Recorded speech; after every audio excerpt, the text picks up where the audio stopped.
afternoon. My name is Judge Christy Ruppe. You're both here today for first appearance. The purpose of this hearing is to inform you of the charges against you and determine whether there is probable cause for your arrest.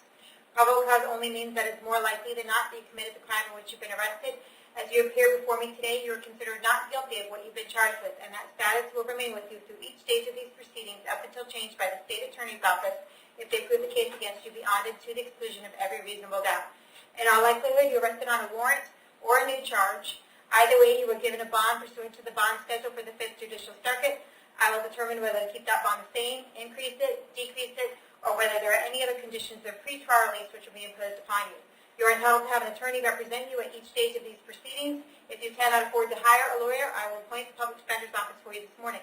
You are also entitled to make a phone call to let friends, family, or counsel know where you are. If you haven't had the opportunity to make that phone call, please let me know. I'll make sure you get that phone call today. Finally, and most importantly, you have the right to remain silent, and I encourage you to do so. These hearings are recorded, and there is an assistant state attorney in this courtroom writing down everything that you say. Anything you say about the facts of your case can and will be held against you in the prosecution of your case down the road. At this time, I'd like you to raise your right hand so I can place you under oath. Solemnly swear or affirm the testimony before the court will be the truth, whole truth, nothing but the truth. Okay, go ahead and put your hands down. As I call your name, please come forward to the podium. Tyler Stafford.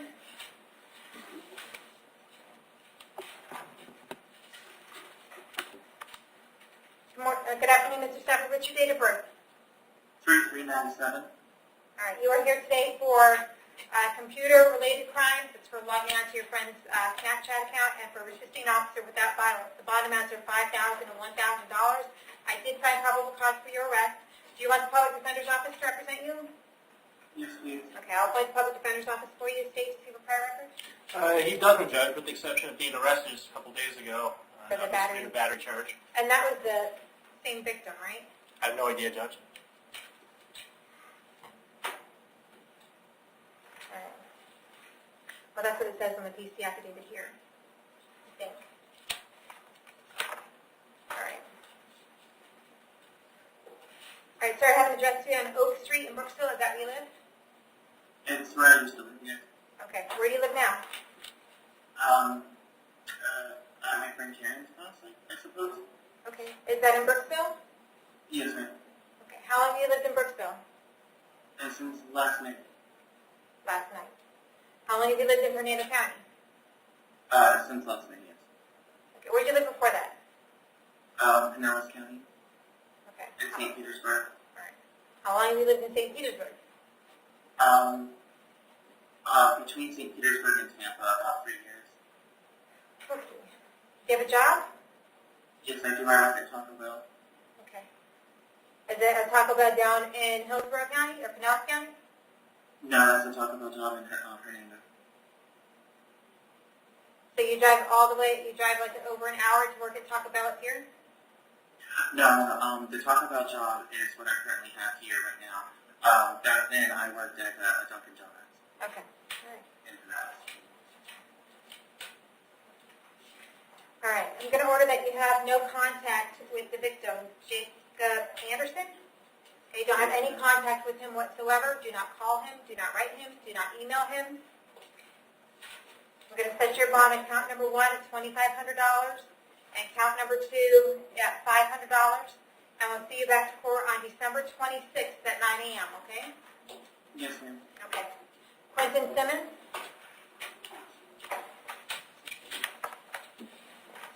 Mr. Simmons, what's your date of birth? 7/3/91, ma'am. Okay, you are here today for an aggravated assault, a petty theft, and a criminal mischief. I found probable cause for your arrest on each of these. Do you want me to appoint the public defender's office to represent you? Yes, ma'am. Okay. Go ahead and do that. Were you just released from DOC in January? Yes, ma'am. All right.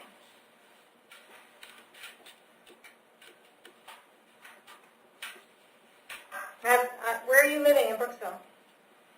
Right now, I'm going to live with my aunt, Tina Williams, 411 Washington Street. I want to stay with my girlfriend. All right. Is your girlfriend Kenona Holder? Yes, ma'am. Okay. Not anymore, but yes, ma'am. All right. Well, I'm going to order that you have no contact with Kenona, okay? Don't have any contact with her whatsoever. Yes, ma'am. Do not call, do not write, do not email. Do not have anyone else call her, write her, or email her. If you have any Yes, contact with her whatsoever, you could be charged with another crime and held without bond. Yes, ma'am. I don't know why he wasn't charged with felon in possession. But that is not here. I have a copy of his score sheet from the last felony that he was sent away for 5 years, indicating a lot of sale of cocaine, sale and possession of cocaine. Is there anything other than that you want me to know about? Just a lot of it, and apparently this can be a PRR offense. Yes. Yeah. Gotcha. All right. Are you working these days, Quentin? Ma'am? Are you working? Yes, ma'am. What kind of work do you do? A previous catering barbecue. All right. Catering.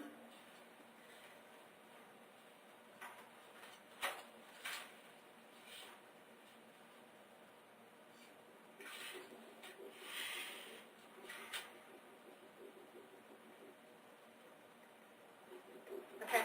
Count number 1, I'm going to set your bond at $25,000. For count number 2, your bond is going to be $2,000. For count number 3, your bond is going to be $5,000. Okay, that's a total of $32,000. We'll see you back in court on December 26th at 9 a.m. And I need to hold you until 4 o'clock today in case Canona wants to file an injunction against you. Okay? Yes, ma'am. Thank you.